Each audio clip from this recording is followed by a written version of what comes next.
I thought day 1 was good. Day 2 was even better. The Call of Duty League Champs is underway, and after one of the best first days that we've had in a CDL tournament, day 2 had some pretty incredible series as well. The crowd was going crazy all day. There was reverse sweeps, players trash talking across the stage. Today had it all. So let's take a look at day 2 of COD Champs.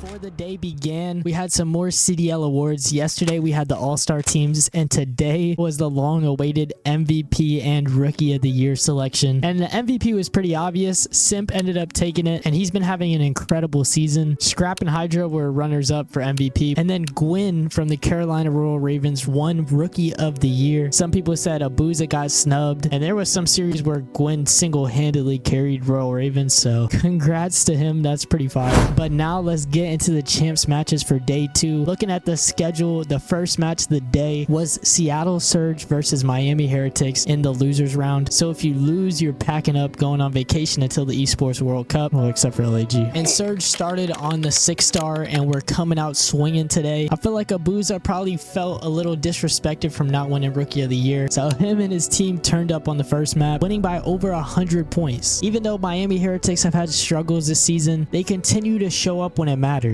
In the second map, the Karachi S&D 04 turned to 09. He was struggling this entire map, and it was looking like strictly business after this map, but things started to heat up in map 3. The invasion controls have been insane all week, and this series was no exception. It went down to a round 5. Miami got defense, so they already had the favor to win a round. Vickle stood up and let him know how he felt, but Seattle Surge wasn't trying to go home just yet, and in the Rio hardpoint, they bounced back, clutching up and bringing it to a map 5. And this series was a grueler. It went down to the wire, and after Brezzy got a nasty 1v2, things were looking hopeless for Miami. Gunfight, but you see Lucky's on the pinch. Metal's just waiting for his duo. Now all down to Brezzy. Oh my god, that could have worked out so many ways.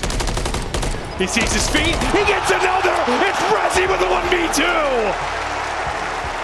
All I'm saying is the 3-5 curse is real. Somehow, someway, the Heretics came out and took the dub, and this dude Vickle hushed the crowd. I mean, it's pure entertainment over here. And Miami drowned out the Seattle Surge, but Miami moved on in the winners bracket, sending Seattle home, placing top 8. And for the second match of the day, it was Toronto versus LAG. Toronto got upset by LA Thieves yesterday, and it shocked the entire COD community. Some days they look like the best team, and other days they just have complete breakdowns. But today they were not letting up. In the first map against LAG on the Karachi hardpoint, they 100-point clubbed them, and it was just clear LAG couldn't keep up with Toronto. Things were just looking really unfortunate for them, especially when Estriel bounced this nade off of his teammate. It went down to around 11, but LAG started panicking in this 2v2. But help confirm it, but LAG tossed their smoke, and now they make their move. Estriel coming around the back. No, shut down by Scrap. 2v2, bombed down though, in a very precarious spot.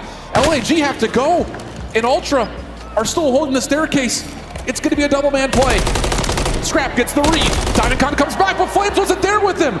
So now it's just a 1v2. Envoy up and over, finds the kill. Down 0-2 to Toronto Ultra. And on the high-rise control, Ultra continued their dominance in the fastest series of the day. And for most people, this was kind of the expectation. So I wasn't surprised that Ultra took this dub. But it sucks that LAG's season is over. But they had some promising players on their team. And I'm sure some of them will make a return to the league next year. All right, lastly, what do you want to say to the fans before I send this one back on to the desk? Hey, I appreciate you guys. Even though you're an OpTic fan, I'm gonna come shit on you when I play you, but you know, I'll be here. Now on the winners side of the bracket, these matches were insane. OpTic matched up against LA Thieves, and the crowd was getting so loud. Kenny said the stage was vibrating while they were playing on it, and that venue just seems like it's insane. But it has to feel really good being one of the OpTic players and coming out to people just screaming and cheering for you. And I thought they were gonna come out swinging, but LA Thieves continued to shock everyone and showed resilience in the first map. Despite going back and forth up until the middle of the map, LA Thieves ended up pulling away on the Karachi, which OpTic is pretty good at usually. So I was really surprised that LA Thieves took this one. And going into the map 2, they continued that momentum. Despite going down 1-4 in the S&D, things just started clicking for LA Thieves, and they were pushing OpTic to their limit. They were down 1-4, and then Ghosty had this insane clutch, which brought him up 5-4. He gets a second. Train is in. 1 versus 1. The smoke is out. He loses him for a second. Into the elevator we go. Who's going gonna win the one-on-one. It's Ghosty! It's Ghosty! It's Ghosty! And it's another round here for LA. Thieves were looking really confident going into the final rounds. And in this round 11, things were looking pretty good for OpTic, but they just started falling left and right, leaving Dashy in a 1v2, and LA Thieves went up 2-0, and Joe Deceives had to let him know. In the words of Major Maniac, it's never chalked, and OpTic used the crowd's energy to fuel a run for a reverse sweep. And in the third map, Karachi Control, OpTic smacked LA Thieves, and Kremp was especially struggling in this map, but Ghosty was trying to lead his team. OpTic have been in these situations before. They have vets like Kenny on their team, and it showed going into the map 4 on 6-star hardpoint. And I seen this, bro. How did Dashy not kill this dude? How many hit markers? That has to be at least like 7 or 8 hit markers. I know the dude was swimming and all, but that's just crazy to me. But Pred and Shotzi both dropping over 30 kills. I low-key predicted this before the match started too. And Pred was telling him after map 4, you guys better not choke this because it's not gonna look good for you. A few moments later. It was a reverse sweep. It was pretty rough. OpTic just started clutching up in the last few rounds, taking the W and guaranteeing a top 3 placing, completing the reverse sweep, and sending LA Thieves to the losers bracket. It was such a high stakes match, and OpTic was resilient to the finish, and the crowd was going crazy.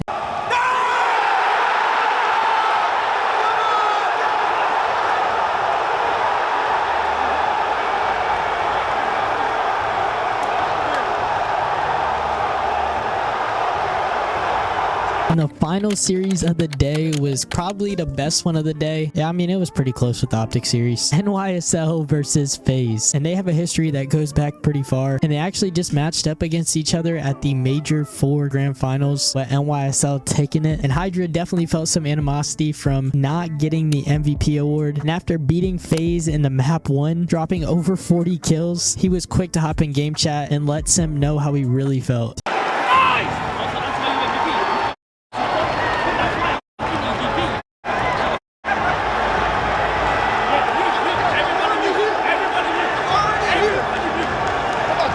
To be fair, either one of them could have won it, and I mean, it would have made sense. But it's honestly so much fun watching them go back and forth. And Hydra and Simp dropped nearly the same numbers throughout this entire series. But Simp wasn't going to take that disrespect after map 1. And in the 6-star S&D, things started to get interesting. And going into the map 3, the trash talk continued, and it's been at an all-time high with these teams. I mean, just in general, like this whole tournament has been like peak trash talk. In the Challengers League too, they've been talking crazy. But it's so entertaining to watch them yell at each other across the stage. And you just wait and anticipate what's going to happen after the match. And in the control, Celium started chirping along with Simp, and they could talk in game chat so they could hear each other in their headsets, so it makes it even better. And then after a back and forth hardpoint, which came down to the P1, Hydra was carrying the squad, and Kismet was really struggling throughout this series. It's probably because Hydra broke his controller after game 4. To the top, here comes Skies once again, another big win! Bueno!